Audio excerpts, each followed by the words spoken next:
प्रिय विद्यार्थियों, आज हम लोग क्लास 6 का सिविक्स का एक नया अध्याय और इस सिविक्स का अंतिम अध्याय अध्याय 9 शहरी क्षेत्रों में आजीविका इसको देखेंगे। शहरी क्षेत्रों में आजीविका, इसके पहले के अध्याय में हमने ग्रामीण क्षेत्रों में आजीविका के संदर्भ में देखा। इसमें शहरी क्षेत्रों के बारे में बताया गया है कि लोग वहाँ अपने जीवन यापन के लिए किन किन सहारा को अपनाते हैं, क्या क्या रोजगार करते हैं, कैसी जीवनचर्या उनकी होती है, यही इस अध्याय में दिया गया है। इसमें दिया गया है आप लोग गांव में यदि रहते हैं तो गांव को देखते होंगे, उसके बाद छोटा मोटा नगर को देखते होंगे, छोटा छोटा शहर, उसके बाद महानगर को, जो बड़ा शहर होता है वो महानगर कहलाता है।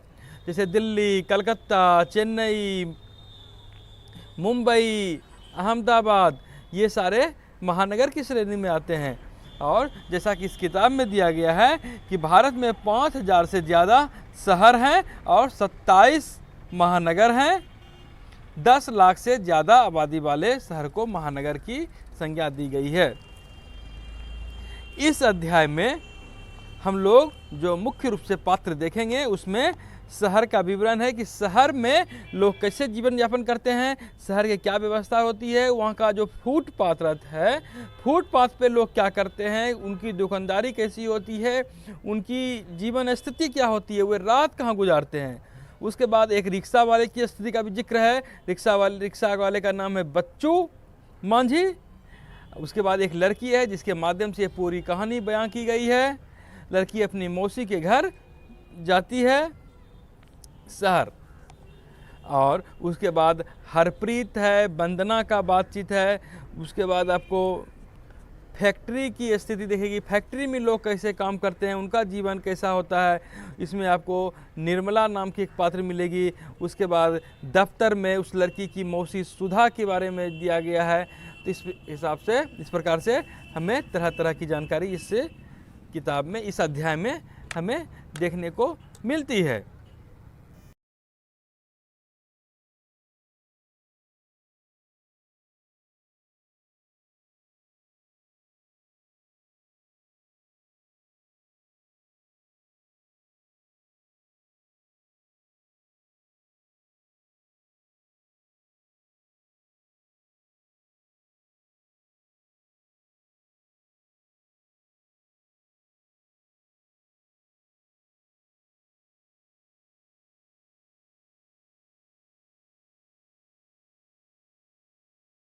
हम लोग देखते हैं इस लड़की की कहानी। इसमें कहा गया है सड़कों पर काम करना, सड़क पर कैसे काम करते हैं ये लोग। तो यह वह शहर है जहाँ की वह लड़की अपनी मौसेरी बहन के यहाँ आती है, उसकी मौसी वहाँ रहती है, और यह बहुत ही बड़ा शहर है। वो कभी कभी इसके पहले भी 1-2 बार शहर आई है और घुमाने के लिए उसको शहर भी ले गई है। मुख्य सड़क का जिक्र किया गया है। जब शहर का वातावरण हम देखते हैं तो यहाँ आपको जो चित्र दिया गया है, इस चित्र को आप देखें, यह चित्र देखकर ही पता चलता है कि शहर में क्या स्थिति है, कितनी भाग दौड़ की जीवन शैली शहर में रहती है। अब देख सकते हैं कि सब्जी बेचने वाली रेहड़ी टमाटर, गाजर, खीरे को सजाने में व्यस्त हैं कि वह जो है सब्जी बेचेगी। और उसके बगल में फुटपाथ पर एक फूलबारी बैठी है जो कि फूल बेचती है। उसके बाद उसके पास लाल पीला गुलाब भी वो लड़की खरीदती है। शहर के दूसरी ओर देखती है तो वहाँ एक व्यक्ति अखबार बेच रहा है, कुछ लोग उससे अखबार खरीद रहे हैं। सुबह सुबह जब जाती है देखती है कि ऑटो रिक्शा से स्कूल के बच्चे स्कूल ऑटो में भर भर के जा रहे हैं ठसम ठस। एक मोची वहाँ पे जूता जो है सीने का जो सामान सब है वो सब अपना दुकान लगा रहा है। सड़क किनारे आपको नाई मिलेगा, वो नाई अपना दुकान लगा रहा है। एक सैलून है, उसके यहाँ भी लोग हैं। उसके बाद कुछ ठेला गाड़ी में प्लास्टिक की बोतलें, डिब्बे, पीन चिमटी ले जा रही है, वो लोग भी आप लोग देखते होंगे अपने आसपास पड़ोस में। और कुछ लोग जो है घर घर बेचने के लिए साइकिल से सामान ले जा रहे हैं।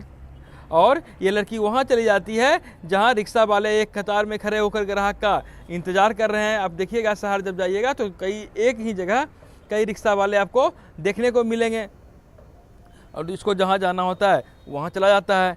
और चूँकि इसको जो है 2 किलोमीटर दूर जाना था तो एक रिक्शे वाले का सहारा लेते, रिक्शे वाले का, और रिक्शा से जो है जाने का सोचते हैं। तो रिक्शा वाले के से जाने के लिए जब सोचते हैं तो रिक्शा वाले से भी इनकी बात होती है। जैसे आप देख रहे हैं यहाँ, देखिए बच्चू मांझी रिक्शा वाला है, उससे क्या बातचीत होती है। बच्चू मांझी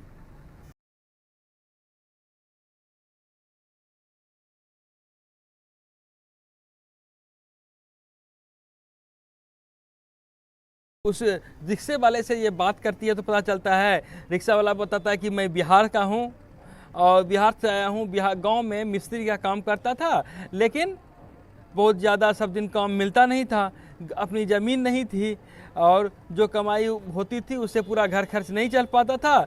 तो क्या हुआ, तो गांव में अपने बीवी बच्चे को छोड़कर शहर चले आए। शहर जाकर जो एक पुराना रिक्शा खरीदा कर्ज लेकर, उसके बाद फिर कर्ज चुका दिया और वही रिक्शा 7 साल से ये चला रहा है वहाँ। रिक्शा वाला अपना कहानी कहता है इसको कि रोज़ सुबह बस स्टॉप पर पहुँच जाता हूँ और ग्राहक जहाँ जहाँ जाना चाहे वहाँ उसे छोड़ देता हूँ, और रात के 8-9 बजे तक रिक्शा चलाता हूँ और शहर की कॉलोनी के आसपास 5-6 किलोमीटर तक रिक्शा चलाता हूँ। 5-10 रुपया 20 रुपया जो भी होता है लोग आराम से दे देते हैं। और दिक्कत तब हो जाती है जब तबीयत ख़राब हो जाती है। जब तबीयत ख़राब हो जाती है तब तो कोई काम नहीं कर पाता है, काम नहीं कर पाता है तो फिर भूखे मरने की नौबत आ जाती है, तब परेशानी हो जाती है। तो जो है, और वो रिक्शा वाला बोलता है कि हम लोग कई दोस्तों के साथ एक किराए के कमरे में रहता हूँ, वे सब पास की फैक्ट्री में काम करने जाते हैं। रोज़ 80 से 100 रुपया रिक्शा वाला कहता है कि हमारी कमाई हो जाती है। 50-60 रुपया खाने खर्चे में चल जाते हैं और जो बचाता हूँ उसे परिवार वाले के लिए भेज देता हूँ। मेरा परिवार उसी पर निर्भर करता है। कभी कभार मेरी बीवी खेतों में मजदूरी करके भी थोड़ा बहुत कमा लेती है। उसके बाद यहाँ पे जो है हम देख सकते हैं कि बच्चू मांझी रिक्शा चलाता है। अब आप बताइए, 1-2 प्रश्न आपसे कि बच्चू मांझी शहर क्यों आया था? बच्चू अपने परिवार के साथ चाहकर भी क्यों नहीं रह पाया? परिवार से दूर जाना कोई नहीं चाहता है, लेकिन बच्चू को जाना पड़ गया, क्यों गया? अच्छा, क्या बच्चू जब चाहे आराम से सो सकता है, छुट्टी लेके घर में रह सकता है? उसको कैसा महसूस होगा, कैसा कर सकता है? तो अब इसका जवाब तैयार कीजिए। आगे हम देखते हैं इसमें, तो बच्चू मांझी की तरह शहर में कई लोग सड़क पर काम करते हैं। वे कई चीज़ें बेचते हैं, उनकी मरम्मत करते हैं या कोई सेवा देते हैं। कोई न कोई स्वरोजगार में लगे हैं, उनको कोई दूसरा व्यक्ति रोजगार नहीं देता है। खुद योजना बनाते हैं कितना माल खरीदें, कहाँ अपनी दुकान लगाएं। फुटपाथ पर जो दुकान होता है आप देखे ही होंगे, और डिब्बा उब्बा में सामान ले गया, बिछा दिया, तिरपाल प्लास्टिक ढक दिया, सामान बेच दिया, फिर निकल गया। कभी कभी जो है पुलिस वाले आते हैं, उसको भगाने लगते हैं। अस्थायी दुकान नहीं है, वो अस्थायी रूप से काम चलता है, किसी तरह जीवन ठेले वाले का चलता है। अच्छा, और कभी कभी क्या होता है, कुछ लोग ठेला वाले घर पर ही अपना सामान बनाते हैं और फिर यहाँ बाहर में आके परिवार वाले सब मिलके बनाते हैं और बाहर में यहाँ छाट छाट के रख के बेचते हैं। खाना, ये नाश्ता आदि ये सब देखते होंगे आप। और अहमदाबाद शहर में एक सर्वेक्षण हुआ। अहमदाबाद एक शहर में, अहमदाबाद कहाँ है आप बताइए? तो अहमदाबाद में जो 12 कहा गया कि 12% लोग सड़क पर ही काम करते हैं, वहीं से उसका जीवन यापन चलता है।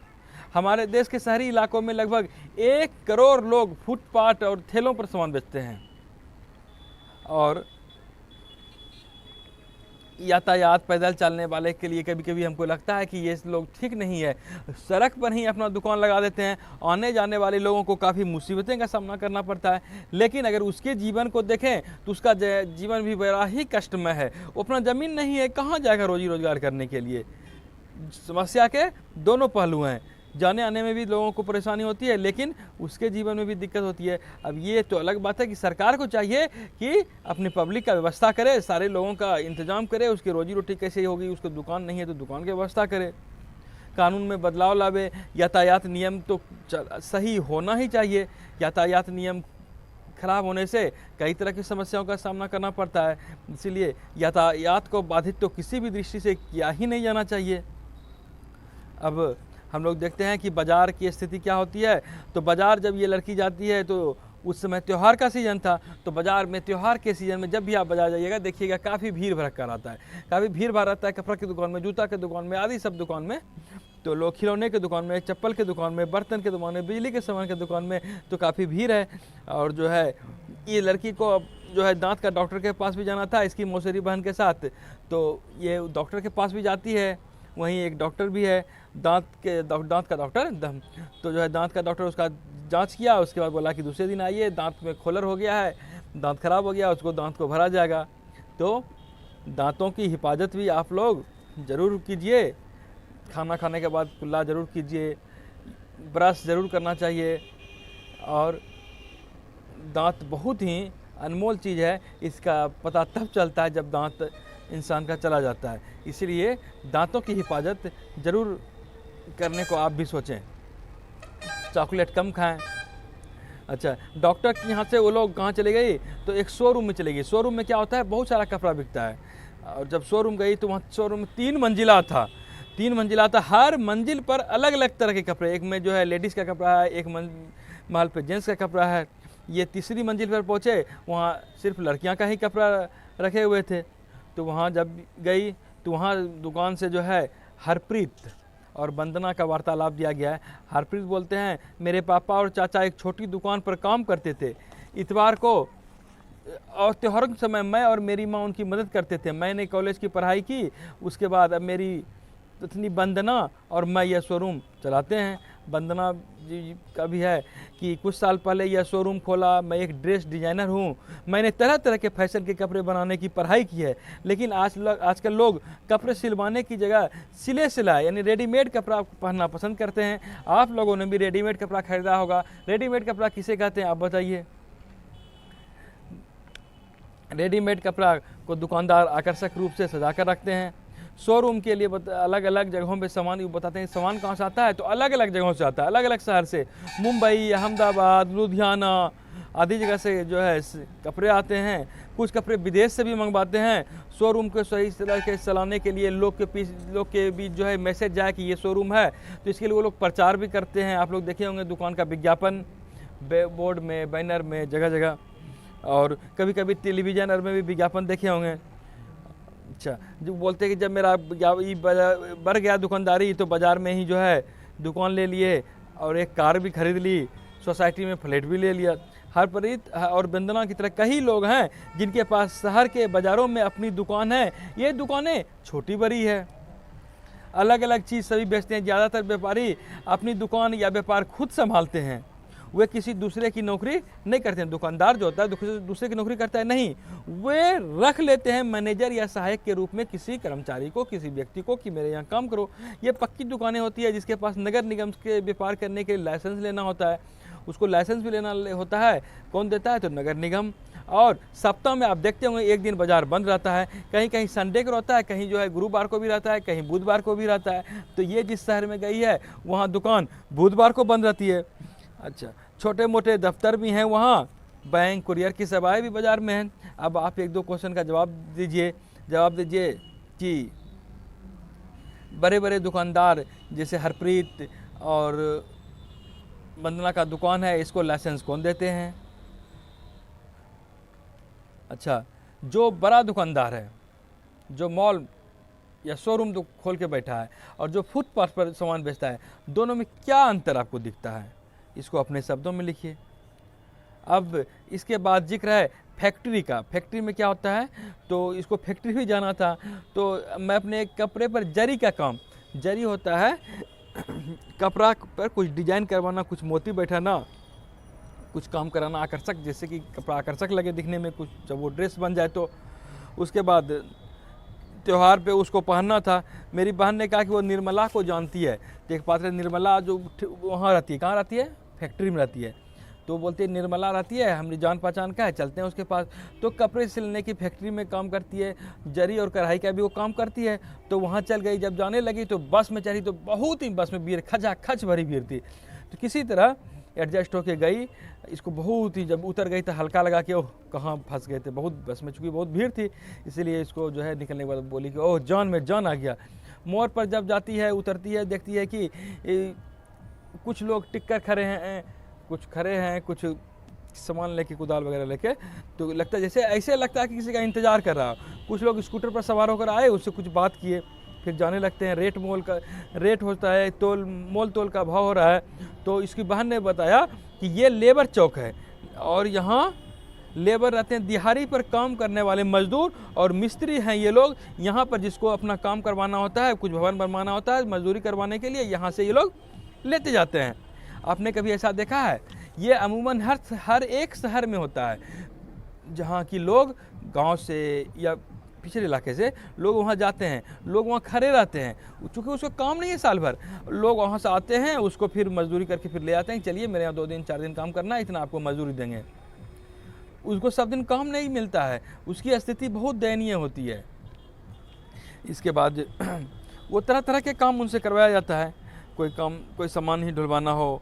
अच्छा, और ये लोग अनियमित मजदूर के रूप में कहलाते हैं।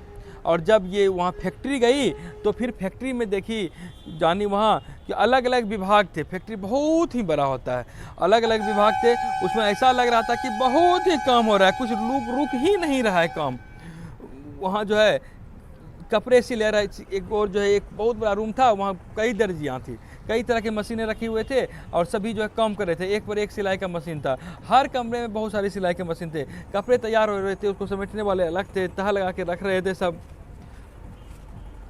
फिर जो है निर्मला को ऐसी ही जगह पे मिली, निर्मला मिली तो बातचीत हुई कि खुश हो गए। उसके बाद कि काम जरी का काम है, इसे ही बात अपना जो इसके लिए गई थी रखी, तो बोली ठीक है करवा देंगे। तो इसको वहाँ पता चलता है कि निर्मला कपड़े निर्यात करने वाले कंपनी में दर्जी का काम करती है, और वह वहाँ जो कपड़ा तैयार होता है, जो सामान तैयार होता है, वो अमेरिका, इंग्लैंड, जर्मनी, नीदरलैंड जैसे देशों के लिए गर्मी के कपड़े सिले जाते हैं। दिसंबर से अप्रैल तक निर्मला पर काम का बोझ बहुत ज़्यादा रहता है। वो अक्सर 9 बजे सुबह काम करती है और 10 बजे काम करके लौटती है, और कई बार देर भी हो जाती है। दिन में, हफ्ते में 6 दिन का काम होता है। कितने दिन का काम होता है? 6 दिन का काम होता है। 1 दिन आराम करती है। इतवार कभी कभी क्या होता है, इतवारों को भी काम करना पड़ता है, और हर रोज़ का इसको कितना मिलता है? 80 रुपये मिलता है। और अगर देर रात तक काम होता है तो 40 रुपया और अधिक मिलता है। ओवर टाइम आप सुने होंगे, ज़्यादा देर तक काम करना पड़ता है इसके लिए। और कभी कभी क्या करते हैं फैक्ट्री वाले, दर्जी की संख्या जब काम नहीं मिलता है, दर्जी की संख्या कम कर देते हैं ताकि कम दर्जी से ही उसका काम चल जाए। तो उस 4 महीने में क्या होता है, निर्मला जैसी बहुत सी मजदूरें जो हैं बेरोजगार हो जाती है, इसलिए काम नहीं मिलता इसको। और यह अनियमित रूप से जो है आते जाते हैं। मालिक को जब ज़रूरत पड़ता है इन लोगों को बुला लेते हैं। और निर्मला की नौकरी जो है, इसको कैसा नौकरी कहेंगे? अस्थाई कि अस्थाई? आप बताइए। तो इसको अस्थाई नौकरी कहेंगे। इसका नौकरी अस्थाई नहीं है। अपनी तनख्वाह या परिस्थितियों के बारे में शिकायत अगर करेगा तो उसको निकाल दिया जाता है, शिकायत भी नहीं कर सकती है। नौकरी कोई सुरक्षा नहीं है यहाँ, और अगर कोई बुरा व्यवहार करे तो उसके बचाव के लिए भी ज़्यादा कुछ व्यवस्था वहाँ नहीं हो पाती है। बहुत लंबे समय तक रोज़ रोज़ काम करने की उम्मीद भी नहीं रखी जाती है। अच्छा, ये कभी कभी जो है एक जगह होता है पावर लूम का नाम सुना होगा आपने। बिजली से चलने वाले करघों की, यानी पावर लूम, बिजली से चलता है, कपड़ा बुनाई होता है। मजदूर दिन और रात 12 घंटे तक काम करते रहते हैं। 8 घंटे से ज़्यादा काम करने की मजदूरी उसको अलग से नहीं दी जाती है, उसको 12 घंटा तक का ही काम कराया जाता है उससे। अब आप एक क्वेश्चन बताइए कि आपको क्या लगता है कि फैक्ट्रियाँ या छोटे कारखाने मजदूरों को अनियमित रूप से काम पर क्यों रखते हैं? और बताइए, निर्मला जैसी मजदूर काम करने के लिए कितना जो है परेशान रहती है काम करने के घंटे को लेकर, इसके संदर्भ में आपकी क्या सोच बनती है? अच्छा, आप कभी देखे होंगे किसी के घर में जाके काम करने वाली मजदूर होते हैं, आप बताइए वो नियमित होती है कि नियमित होती है? अब इसके बाद इसमें जिक्र है दफ्तर में, दफ्तर का जिक्र है। तो इसकी मौसी, ये लड़की की मौसी जो है, सुधा नाम उसका, सुधा मौसी मार्केटिंग मैनेजर है एक फैक्ट्री में, और वो जो है कंपनी में 5:30 से पहले अपने दफ्तर पहुंचने को कहा था उसे कि आ जाना, क्योंकि मैं फिर बाद में निकल जाऊंगी। तो ये लोग ऑटो रिक्शा से वहाँ जो उसके पास जाती है, तो वहाँ देखती है कि बहुत बड़ी बड़ी इमारतें हैं, 10 मंजिल 20 मंजिल वाली इमारतें। उनमें से सैकड़ों लोग बाहर आ रहे हैं एक बार में ही, कुछ कार पार्किंग की तरफ बढ़ जाते हैं, कुछ बसों की पंक्तियों की तरफ। तो इसकी मौसी जो है कहाँ रहती है, बिस्कुट बनाने वाली कंपनी में मैनेजर का काम करती है। बिस्कुट शहर के बाहर एक फैक्ट्री में बनाए जाते हैं और ये जो है सेल्समैन का हिसाब किताब रखती है। शहर के विभिन्न भागों में सेल्समैन जाते हैं और वो लोग ऑर्डर लेते हैं। इसकी मौसी उन सभी सेल्समैन से जो है हिसाब लेती है। 6 भागों में अपना बांटती है हिसाब करने के लिए, 6 दिन में हिसाब लेती है। काम को सुचारू रूप से चलाने के लिए मौसी ने ऐसा व्यवस्था कर दिया कि हर एक सेल्समैन से 1 दिन में मिलती है। और इनकी मौसी को काम के सिलसिले में कभी कभी बाहर भी जाना पड़ता है कंपनी की तरफ से। और इसकी मौसी जो है वो नियमित अस्थाई नहीं है, बल्कि ये अस्थाई है, इसकी नौकरी अस्थाई है। और ये उम्मीद रख सकती है कि उसकी नौकरी लंबे समय तक चलेगी। अस्थाई कर्मचारी होने से कई तरह के अन्य फायदे भी देखने को मिलते हैं, जैसे बुढ़ापे के लिए बचत। उसकी जितना भी जो अस्थाई कर्मचारी होता है उसको उसकी तनख्वाह से एक भाग काट लिया जाता है, कुछ पैसे कुछ रकम, और भविष्य निधि में सरकार के पास डाल दिया जाता है और उस पर ब्याज भी सरकार देती है, इंटरेस्ट। और जब वो सेवानिवृत्त हो जाती है, वो रिटायर हो जाती है, तो सारा पैसा उसे लौटा दिया जाता है।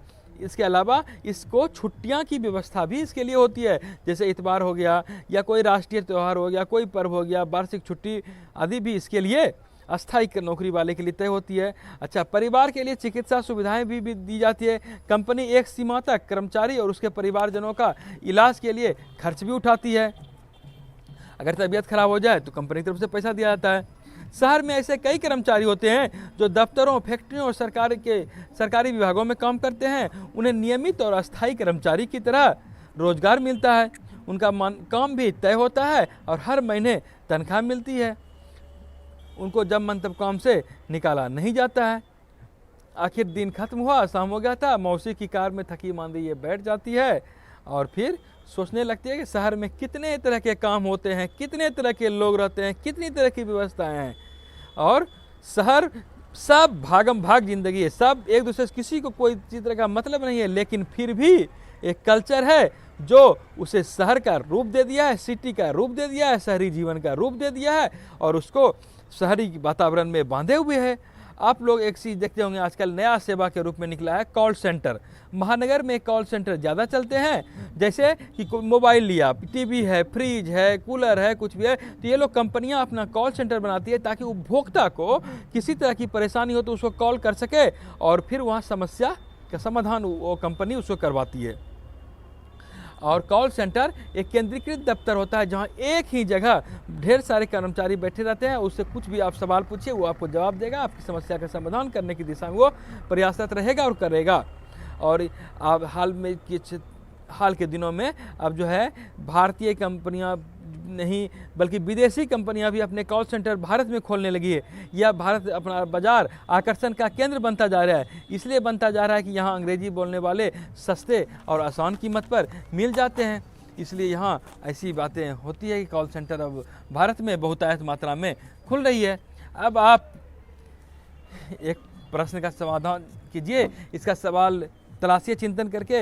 लेबर चौक पर आपने कुछ मजदूर को देखा, आप उस मजदूर के जीवन के बारे में लिखिए।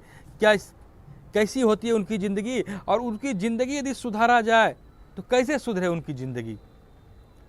जो लेबर जाते हैं, कभी काम मिलता है कभी नहीं मिलता है, उसके जीवन के बारे में आपका क्या चिंतन और मंथन करता है।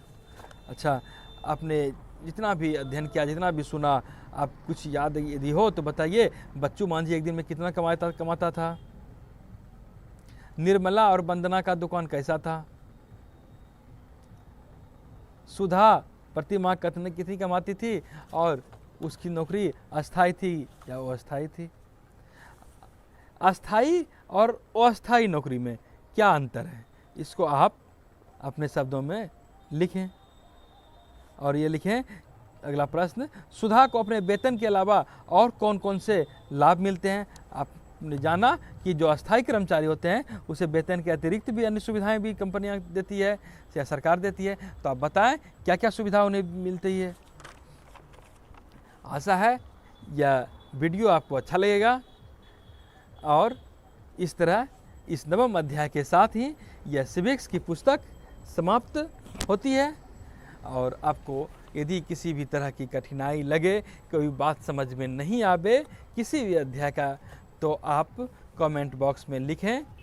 और यदि आप प्रश्न का उत्तर तैयार करते हैं और इसका जवाब देते हैं, तो हम भी देखेंगे कि आप में कितनी ग्रहण क्षमता विकसित हुई है।